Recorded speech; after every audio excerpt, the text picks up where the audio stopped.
Assalamu alaikum, dear students of class 10. How are you? I hope all are fine by the Almighty Allah. I am also well. Dear students, I am Muhammad Saiful Islam Rana, Assistant Teacher English, Madhumati Adarsha Vidyalaya. Welcome to my online basis class. Now I am going to discuss about a grammar topic. The topic name tag question. সুপ্রিয় শিক্ষার্থী, tag question একটা সহজ topic যেটা তো আজকের এই ক্লাসে আমরা আলোচনা করব। আমি আশা করি তোমরা যদি এই ক্লাসটা দেখো মনোযোগ সহকারে, তোমাদের কাছে এটি আর কঠিন মনে হবে না এবং পরবর্তী যে কোনো পরীক্ষায় তোমরা ট্যাগ কোশ্চেনে ভালো করতে পারবে। তো আমরা শুরু করি, সবাই মনোযোগ সহকারে শুনো। ট্যাগ কোশ্চেন করার সময় আমি প্রথমে বলে নিই, ট্যাগ কোশ্চেন করার সময় আমাদের 4টা নিয়ম অনুসরণ করতে হবে। কয়টা নিয়ম? 4টা নিয়ম। এই 4টা নিয়ম যদি তোমরা অনুসরণ করো, ট্যাগ কোশ্চেনের সমস্ত সমস্যাগুলো সমাধান হয়ে যাবে। 4টা নিয়মের মধ্যে আছে নাম্বার 1 রুলস। ট্যাগ কোশ্চেন যখন আমরা করব, নাম্বার 1 রুলের মধ্যে রয়েছে অক্সিলারি উইথ অক্সিলারি ভার্ব, অর্থাৎ অক্সিলারি ভার্ব যুক্ত। নাম্বার 2 উইদাউট অক্সিলারি ভার্ব ছাড়া। Number 3 imperative sentence. Number 4 exclamatory sentence. তো আমরা সর্বপ্রথম শুরু করব উইথ অক্সিলারি ভার্ব, অর্থাৎ অক্সিলারি ভার্ব যুক্ত। With auxiliary verb,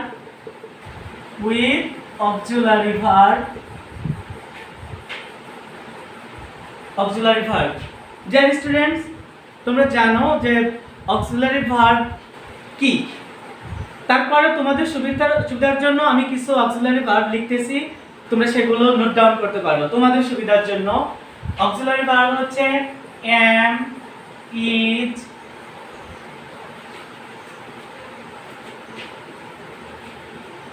am, is, are, was, were, may, might, can, could, shall, should, have, has, had, do, did, does। আরো অনেক কয়েকটা অক্সিলারি ভার্ব রয়েছে, আমি এখানে লিখেছি যে কয়েকটা, তার মধ্যে আমি বোঝাচ্ছি। এখানে যে অক্সিলারি ভার্বগুলো আছে, এই অক্সিলারি ভার্ব যদি কোনো সেন্টেন্সে থাকে ট্যাগ কোশ্চেনে, তাহলে সেই ক্ষেত্রে যে নিয়মটা তোমরা ফলো করবা সেটা হচ্ছে স্ট্রাকচারে আমি লিখে দিচ্ছি। স্ট্রাকচার অক্সিলারি ভার্ব, প্রথমে আমাদের করতে হবে অক্সিলারি ভার্ব।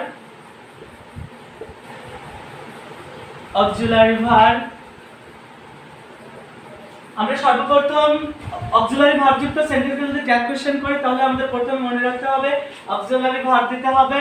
এরপরে যদি সেন্টেন্সটি অ্যাফার্মেটিভ হয়, তাহলে আমাদের একটা নেগেটিভ করার জন্য একটা নট আনতে হবে। আর যদি অ্যাফার্মেটিভ হয়, তাহলে নট আমাদের বাদ দিয়ে দিতে হবে। এরপরে সাবজেক্ট। তাহলে আমরা স্ট্রাকচারে এসে সর্বপ্রথম লিখছি অক্সিলারি ভার্ব। এরপরে নট যদি থাকে, নট থাকলে আমরা নট কি করব?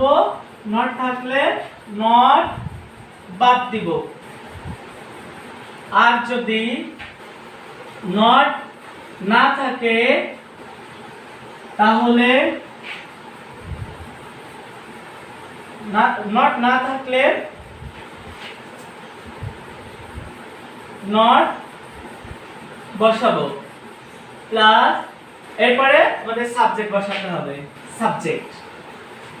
তো আমরা সর্বপ্রথম কি করছি, যদি কোনো সেন্টেন্সে অক্সিলারি ভার্ব থাকে সেই ক্ষেত্রে স্ট্রাকচার আছে অক্সিলারি ভার্বটার আগে বসাবো, নট থাকলে নট বাদ দিব, নট না থাকলে নট বসাবো, এরপরে সাবজেক্ট। তো আমরা একটা एग्जांपल হিসেবে একটা দেখতে পারি।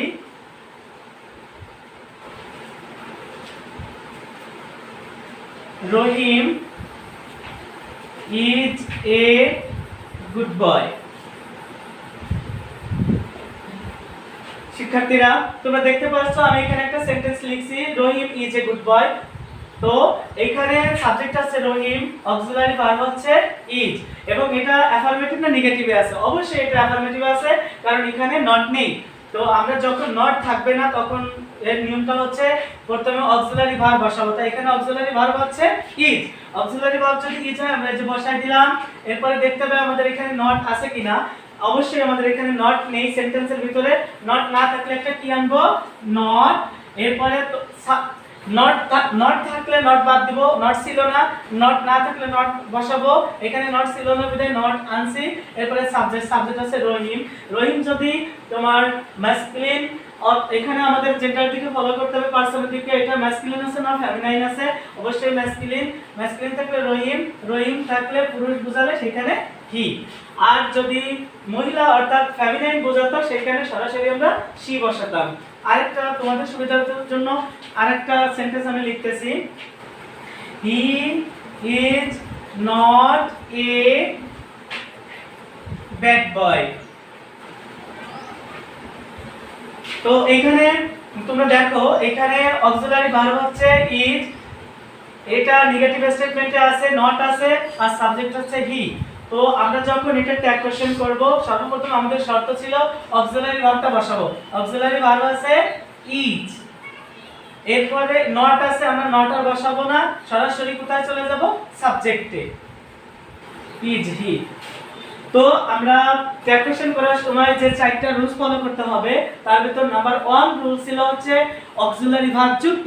অক্সিলারি ভার্ব যুক্ত থাকলে কোনো সেন্টেন্সকে যদি ট্যাগ কোশ্চেন করতে হয় আমাদের যে স্ট্রাকচারটা ফলো করতে হবে সেটা হচ্ছে প্রথমে অক্সিলারি ভার্ব বসাতে হবে, নট না থাকলে নট বসাতে হবে, আর নট যদি থাকে নট বাদ দিয়ে দিতে হবে, প্লাস সাবজেক্ট। তো প্রথম সেন্টেন্সে আমি দেখাইছি রহিম ইজ এ গুড বয়, এখানে অক্সিলারি ভার্ব হচ্ছে ইজ। এই সেন্টেন্সের মধ্যে নট নেই, আমরা নট বসাইছি, নট আনছি।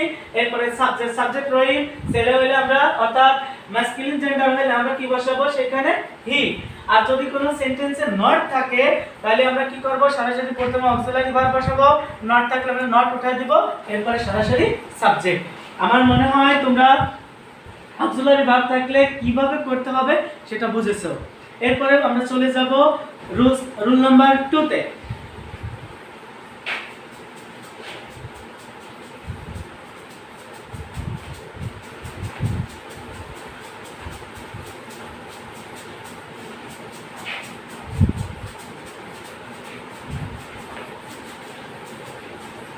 আমরা এখন রুল 2 তে চলে যাচ্ছি।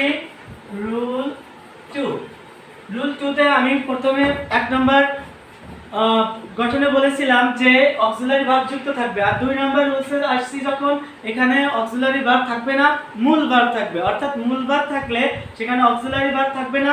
মূল ভার্ব থাকলে তোমরা সব সময় ফলো করবে যে মূল ভার্বটা কি প্রেজেন্ট টেন্সে আছে নাকি পাস্ট টেন্সে আছে সেটা ফলো করতে হবে। তো এইখানে দেখো আমরা যখন মূল ভার্ব থাকবে অক্সিলারি ভার্ব থাকবে না তখন আমাদের একটা রুলস আছে, সেই রুলসটা হচ্ছে আমি স্ট্রাকচারটা লিখে দিচ্ছি তোমাদের সুবিধার জন্য। স্ট্রাকচার তোমরা যারা ক্লাসটা দেখতেছো তারা অবশ্যই এটা নোট ডাউন করবে, কারণ 1 নাম্বার রুলসটা চলে গেছে, এটা তোমাদের পরীক্ষার জন্য অত্যন্ত কাজে দিবে। 2 নাম্বার রুলসটা স্ট্রাকচারটা আমি লিখে দিচ্ছি। তো যদি অক্সিলারি ভার্ব না থাকে, অক্সিলারি ভার্ব যদি না থাকে সেই ক্ষেত্রে ভার্বের 3টা ফর্ম, এটা হচ্ছে do, did, does. Do, did, does. আমরা প্রথমে ডু অথবা ডিড অথবা ডাজ এই 3টা থেকে আমরা সর্বপ্রথম একটা বসাবো। এরপরে যদি নট থাকে নট বাদ দিব। এরপরে নট না থাকলে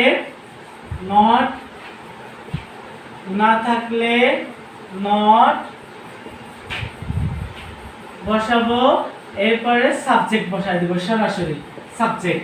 তো আমরা যদি কোনো সেন্টেন্সে অক্সিলারি ভার্ব না থাকে মূল ভার্ব থাকে আমাদের স্ট্রাকচার হবে ডু, ডিড, ডাজ। 3টা থেকে যে কোনো একটা, নট থাকলে নট বাদ দিয়ে দিতে হবে, নট না থাকলে নট বসাতে হবে, প্লাস সাবজেক্ট। যেমন একটা এক্সাম্পল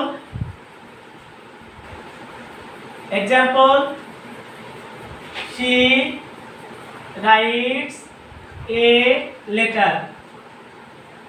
সুপ্রিয় শিক্ষার্থীরা, আমি এখানে একটা সেন্টেন্স লিখছি, শি রাইটস এ লেটার। তো সে একটা চিঠি লেখে। তো এখানে সাবজেক্ট হচ্ছে শি, মূল ভার্ব হচ্ছে রাইট, এ লেটার অবজেক্ট। তো আমরা যখন মূল ভার্বের শেষে এস বাই এস যোগ থাকবো, আমরা এখানে দেখতে পাচ্ছি তিনটা ভার্ব আছে, একটা ডু, একটা ডিড আর একটা হচ্ছে ডাজ। তো এখানে আমরা মূল ভার্বের শেষে যদি এস বাই এস যোগ থাকে, আমরা এখানে তিনটা থেকে মূল ভার্বের শেষে এস যোগ থাকলে আমরা ডাজ বসাবো।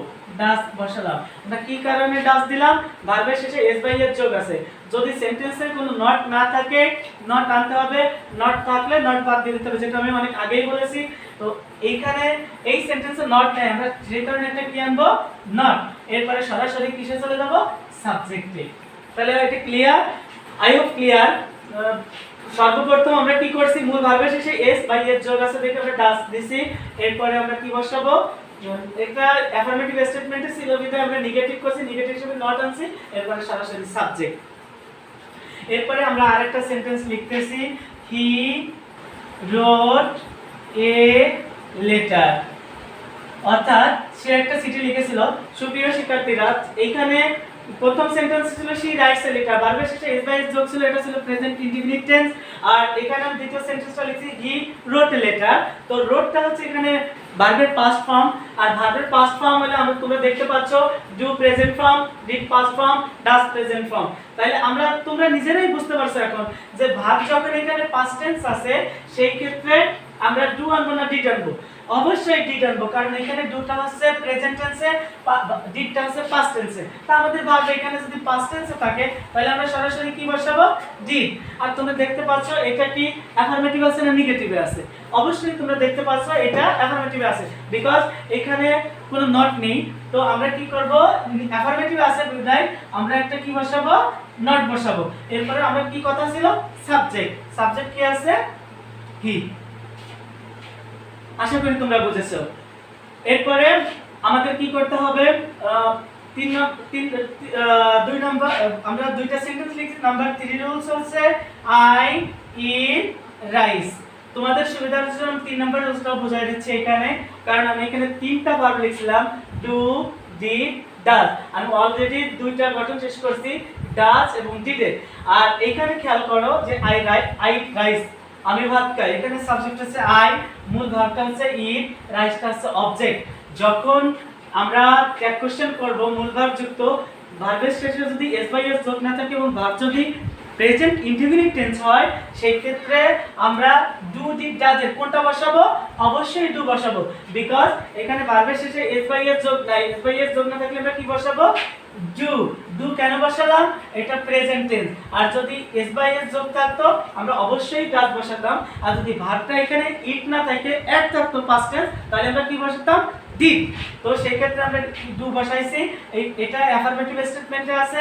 আমাদের নেগেটিভ করতে হলে অবশ্যই একটা নট আনতে হবে, নট। এরপরে সরাসরি সাবজেক্ট কে আছে এখানে? আই। টোটাল দ্বারা আছে এটা আছে ডোন্ট আই। আশা করি তোমরা বুঝেছো। আমার 2 নম্বর রুলসও শেষ হয়ে গেল। সুপ্রিয় শিক্ষার্থীরা, আমি আমার ক্লাসের শুরুতেই বলেছিলাম ট্যাগ কোশ্চেনের 4টা রুলস আছে। সেই 4টার ভিতর যদি 4টা রুলস যদি তোমরা ফলো করো, অবশ্যই তোমরা ট্যাগ কোশ্চেনে সামনে যে তোমাদের নির্বাচনী পরীক্ষা আসতেছে এবং যে বোর্ড পরীক্ষা আসতেছে, তোমরা সেই পরীক্ষায় ট্যাগ কোশ্চেনে তোমরা ভালো কিছু করতে পারবে। আর আমি আশা করি ট্যাগ কোশ্চেনে আর কোনো সমস্যা থাকবে না। তো আমরা পরবর্তী রুলসে চলে যাব।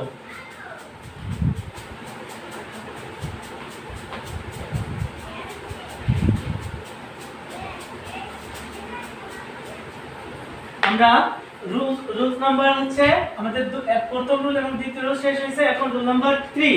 রুল 3 তে আমি বলছিলাম 4টা কোশ্চেন করার 4টা রুলস ফলো করতে হবে। আমি তোমাদের সুবিধার জন্য আরেকবার বলতেছি, আমরা যখন ট্যাগ কোশ্চেন করব তখন 4টা রুলস ফলো করতে হবে। নাম্বার 1 রুল ছিল হচ্ছে with auxiliary verb, number 2 rule ছিল হচ্ছে উইদাউট অক্সিলারি ভার্ব, এবং নাম্বার 3 আমরা এখন যেটা করব সেটা হচ্ছে ইম্পারেটিভ সেন্টেন্স। সেটা কি সেন্টেন্স? Imperative sentence. এখন ইম্পারেটিভ সেন্টেন্স তোমাদের এখানে একটু সমস্যা থাকতে পারে, স্যার আমরা এখানে ইম্পারেটিভ সেন্টেন্সটা কিভাবে বুঝবো? তো ইম্পারেটিভ সেন্টেন্স বোঝার জন্য সহজ একটা কথা মনে রাখতে হবে, সেটা হচ্ছে ইম্পারেটিভ সেন্টেন্স দ্বারা সরাসরি সেখানে সাবজেক্ট থাকবে না, সরাসরি তোমাকে আদেশ, তোমাকে নিষেধ, তোমাকে অনুরোধ অথবা তোমাকে উপদেশ দেওয়া হবে। যেমন ক্লোজ দ্য ডোর, দরজাটা বন্ধ করো, ওপেন ইউর বুক, তোমার বইটা খোলো। এই তোমাকে ওপেন ইউর বুক, তোমার বইটা বন্ধ করে তোমাকে আদেশ করতে পারে, তোমাকে এটা আদেশ করছে, এখানে কোনো সাবজেক্ট না, সরাসরি ভার্ব। এই কারণে এখানে আমরা কি হচ্ছে ইম্পারেটিভ সেন্টেন্স। যেমন গো টু স্কুল নাও, এখন স্কুলে যাও, তো তোমাকে এটা আদেশ করা হয়েছে, সরাসরি এটা ইম্পারেটিভ সেন্টেন্স। তাহলে ইম্পারেটিভ সেন্টেন্স বোঝার জন্য আমাদের কি করতে হবে, আমাদের সেন্টেন্স দেখে বুঝতে হবে যে এখানে সর্বপ্রথম সাবজেক্ট আছে নাকি ভার্ব আছে। যদি ভার্ব থাকে সরাসরি এটা ইম্পারেটিভ সেন্টেন্স। আর ইম্পারেটিভ সেন্টেন্সে কোয়েশ্চেন করার সময় যে রুলসটা ফলো করতে হবে সেটা আমি বোর্ডে লিখতেছি, যদি তোমরা চাও এটা লিখতে পারো, এটা তোমাদের সুবিধার জন্য। এখন আমরা যদি কোনো সেন্টেন্স ইম্পারেটিভ সেন্টেন্স হয় সেই ক্ষেত্রে রুলস হবে, স্ট্রাকচারটা হবে প্রথমে মেইন ভার্ব অর্থাৎ মূল ভার্ব, প্রথমে আমরা কি বসাবো, যদি মূল ভার্বটা থাকবে স্ট্রাকচারে থাকবে যদি ইম্পারেটিভ সেন্টেন্স হয় ট্যাকুয়েশন নিয়ম হচ্ছে আমরা সরাসরি কি বসাবো, উইল ইউ বসাবো, সরাসরি কি বসাবো, উইল ইউ। যেমন নাম্বার 1 ওপেন দ্য ডোর, দরজাটা খোলো, তোমরা একটু খেয়াল করলে বুঝতে পারবে। Number 2 please give me a pen, অনুগ্রহপূর্বক আমাকে একটা কলম দাও। তো নাম্বার রুল 3 এর স্ট্রাকচার আমাদের না লিখলেও চলবে, কারণ রুল 3 সবথেকে সহজ একটা স্ট্রাকচার, যেটা হচ্ছে তুমি যদি সেন্টেন্স বুঝতে পারো তোমার কোনো সমস্যা হবে না। সেন্টেন্স বুঝলে, যেমন এখানে নাম্বার 1 আছে ওপেন দ্য ডোর, দরজাটা খোলো, তুমি বুঝতে পারছো তোমাকে এখানে আদেশ করছে, তুমি সরাসরি এখানে উইল ইউ বসাতে পারবা, উইল ইউ। সুপ্রিয় শিক্ষার্থীরা, তোমরা অবশ্যই খেয়াল করো যে এটা ইম্পারেটিভ সেন্টেন্সে সরাসরি কি আসবে, উইল ইউ। আর এখানে please give me a pen, দয়া করে আমাকে একটা কলম দাও, তোমার অনুরোধ করছে, সরাসরি আমরা কি বসাবো, উইল ইউ। তাহলে তোমাদের মনে রাখতে হবে ইম্পারেটিভ সেন্টেন্সে সব সময় উইল ইউ বসে। এটা যদি তোমরা এই গঠনটা মনে রাখো যে ইম্পারেটিভ সেন্টেন্স হলে রুলস কি হবে, সরাসরি উইল ইউ। আর ইম্পারেটিভ সেন্টেন্স কাকে বলে, যে সেন্টেন্স দ্বারা আদেশ, নিষেধ, অনুরোধ, উপদেশ বোঝায় এবং সরাসরি ভার্ব আসে, সেখানে হচ্ছে imperative sentence. Clear? I hope you are clear. এরপরে আমরা নাম্বার 4 রুলসে চলে যাব। নাম্বার 4 এ আছে হচ্ছে এক্সক্লেমেটরি সেন্টেন্স অ্যাসার্টিভ সেন্টেন্সের মতো রুলস। এক্সক্লেমেটরি সেন্টেন্স যদি থাকে, এক্সক্লেমেটরি সেন্টেন্সে দেখতে হবে এক্সক্লেমেটরি সেন্টেন্সও অ্যাসার্টিভ সেন্টেন্সের মতো, প্রথমে ভার্ব আনতে হবে, অক্সিলারি ভার্ব অথবা মূল ভার্ব যেটাই থাকুক না কেন, এরপরে দেখতে হবে সেন্টেন্সটা কি অ্যাফার্মেটিভ আছে নাকি নেগেটিভ আছে, তারপরে সাবজেক্ট। যেমন আমি একটা উদাহরণ দিচ্ছি, এক্সক্লেমেটরি সেন্টেন্স যদি করতে হয়, যদি আমি এভাবে বলি হাউ বিউটিফুল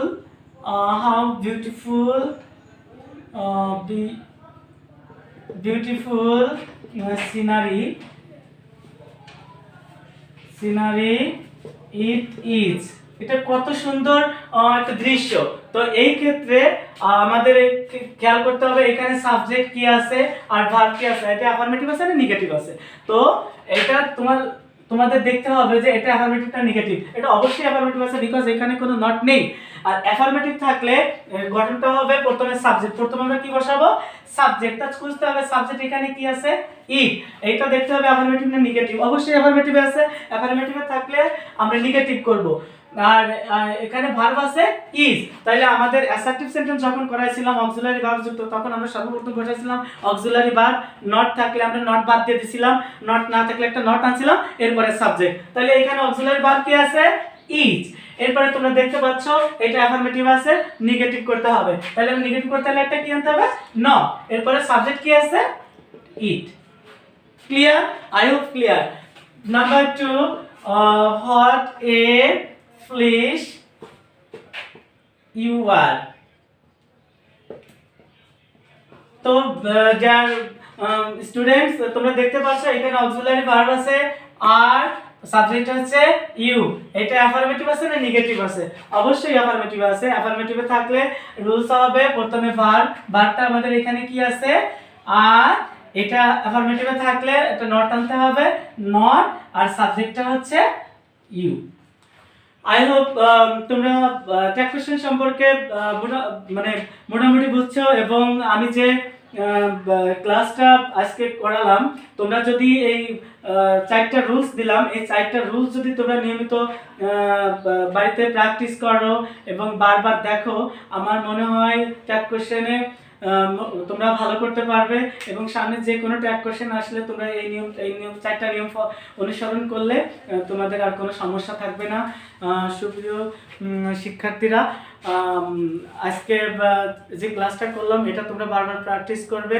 আর যেহেতু করোনা মহামারীকালীন সময় এখন, তোমরা স্কুলে এবং কোনো জায়গা গিয়ে পড়তে পারতেছো না, তোমরা বাসায় এই যে অনলাইন ক্লাসগুলো বারবার দেখবে এবং এগুলো প্র্যাকটিস করবে, এবং সবসময় বাসায় থাকবে এবং নিরাপদে থাকবে। তোমাদের সুস্বাস্থ্য কামনা করে আমি আমার ক্লাস শেষ করছি।